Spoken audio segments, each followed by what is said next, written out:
દર્દીઓ અને દુખિયારાઓ માટે કતલખાનું અને દર્દીના સગાઓ માટે જેલ. શું આ જ રીતનો ચાલે છે યશવિન હોસ્પિટલમાં ખેલ? નવસારીમાં આવેલી યશવિન હોસ્પિટલ, જેમાં દર્દીઓ સાથે તેમજ તેમના સગા સંબંધીઓ સાથે ઘણા સમયથી ગેરવર્તન કરવા માટે આ હોસ્પિટલ ખૂબ પ્રખ્યાત છે અને દર્દીઓના સગા સંબંધીઓ સાથે ગેરવર્તન કરીને તેમને જેલમાં હોય તેવો અનુભવ કરાવે છે અને આગળ પણ આ હોસ્પિટલ વિવાદોમાં રહી છે. અહીં યશવિન હોસ્પિટલના ડોક્ટર્સના આસિસ્ટન્ટ દર્દીઓને હેન્ડલ કરતા હોય અને કોઈ પણ જાતની તકેદારી રાખવામાં આવતી નથી. ફક્ત અને ફક્ત ધંધો જ એટલે કે પૈસાને જ માન્યતા આપવામાં આવે છે. થોડા દિવસ અગાઉ ગર્ભવતી મહિલાના ડિલિવરીના સમયે મહિલાને યશવિન હોસ્પિટલ લઈ જવામાં આવ્યું હતું. ગર્ભવતી મહિલાની ડિલિવરી દરમિયાન ડોક્ટરની બેદરકારીના કારણે જન્મેલા બાળકનું મોત નીપજ્યું હતું. પરિવાર દ્વારા જ્યારે ડોક્ટર્સને અને ટ્રસ્ટીઓને ફરિયાદ કરવામાં આવી ત્યારે ડોક્ટર તરફથી દાદાગીરી કરવામાં આવી. તમારાથી જે થતું હોય તે કરી લો, તમારા જેવા તો અહીંયા બહુ આવે છે. આવા વચનો દુઃખી દર્દીઓના પરિવારને કહેવામાં આવે છે. આવી ઘટનાઓ ઘણા સમયથી આ હોસ્પિટલમાં થતી આવી છે.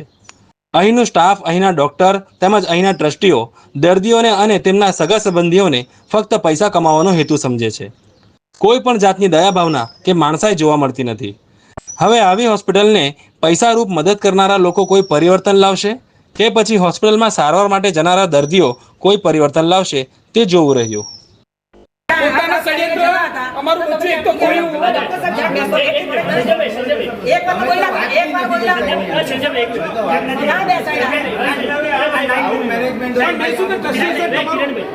પેલા સાહેબ આવીને આવું બોલ્યા, એફઆઈઆર કરવી તો કરી નાખો, તમારા જેવા કેટલા ગુંડા છે, તમારે જે ઉખાડવું હોય તો ઉખાડી નાખો. એટલે તમે સાહેબ ગુંડાઓને કહે છે, તમે ડોક્ટરને મારો છો કે ગુંડાઓને મારો છો? અમને ડર લાગે છે, અમને કઈ બી થઈ ગયું અમારા પેશન્ટને તો જવાબદારી તમારી અને ડોક્ટરની હોસ્પિટલની રહેશે. તમારી સામે આવું બોલે અમને તો ચિંતા થવાની ને સર. આ નાઇટ ડ્યુટીમાં ડોક્ટરે જ આવે, નીચે જો તો નાઇટમાં કદાચ એને કે તેને સમાચાર માંગુ છું, ડોક્ટરને પહેલા તો ડિસ્મિસ કરતા વિશે બધી ગયા કેમ ભૂલ કબૂલ કરીને માણસ પતી જાય, કેસ કાટ પતી જાય. પણ એને કહે કે ભાઈ મારી ભૂલ થઈ, હું સમાચાર માંગુ છું, તો આ વિશે પતી ગયો. પણ તમે તો આ લોકો શું કરે છે ખબર? આપણા જીવન જિંદગીનો તો કઈ મતલબ જ નહીં. ગરીબ માણસો હોય ને આવા કેસ બનાવે અને બચારાને આ લોકોને એમ જ કઢાઈ માંગે છે. બચારે ગરીબ માણસ કરે શું? જો કદાચ આપણે એટલા બધા છીએ, એટલું બોલીએ છે તો બી આપણને નહીં એટલું કરવા દેતા, તો સાધારણ માણસો તો હાલત શું થાય હોસ્પિટલમાં? આપણે ડોક્ટરને ભગવાન માનીએ કે એ આશાઓ કેટલી હોય આપણે આવું કરે તો પકડી ઉભા રહેવાનું વર્તન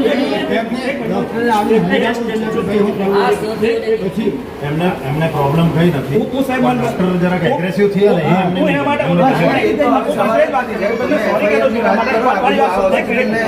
તમે 3 માણસ કે 4 માણસ જે છે ને, તમે જે જવાબદાર વ્યક્તિ છે એ આપણે સાથે સાહેબના સાથે બેસીએ, સાહેબ બી બેસીએ.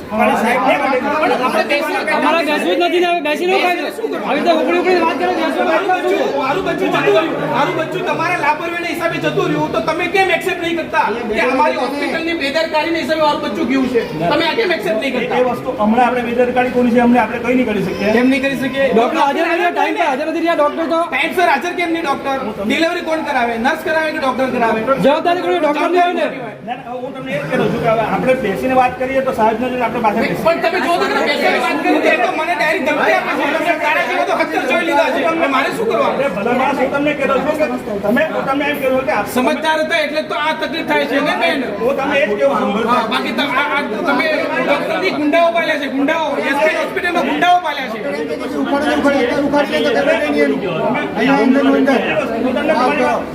સાહેબ હું તમને શું કહેવા માંગુ છું, તમે ડોક્ટરો નહીં પાલ્યા, તમે ગુંડાઓ પાલ્યા છે. આ ભાષાઓ બધી ગુંડાઓ પાલ્યા છે. તમને ઠીક લાગે છે?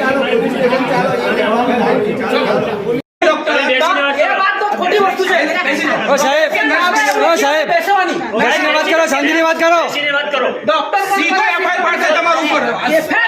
કરીને બતા, બતા કરીને બતા. એટલે સાહેબ ધમકી આપે છે. ધમકી આપો છો. ધમકી આપો છો. ધમકી આપો છો તમે. કલાકથી બોલું મારા વાત કરો.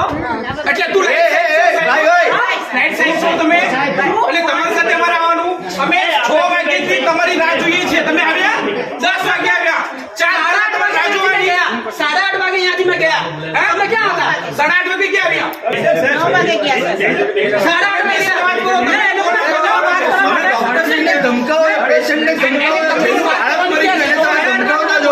વાત કરવા માટે તમે ડોક્ટર થઈને જે બાળક મરી ગયું એની સાથે આવી રીતે વાત કરો. તમે ડોક્ટર થઈને આવી રીતે વાત કરો યાર, માણસ છો લેવા તમે. ડોક્ટર સેન આવા ડોક્ટરની હોસ્પિટલમાં આવતું હોય આ લોકો આ ધંધો લઈને બેઠેલા છે. છોકરાઓને મારવાનો ધંધો લઈને બેઠેલા છે. અમે આવ્યા એટલે ડાયરેક્ટ તમે કેમ કીધું કે તમે જોરથી વાત કરો છો? કોણે જોરથી વાત કરી? અરે જોરથી નહીં. ના ના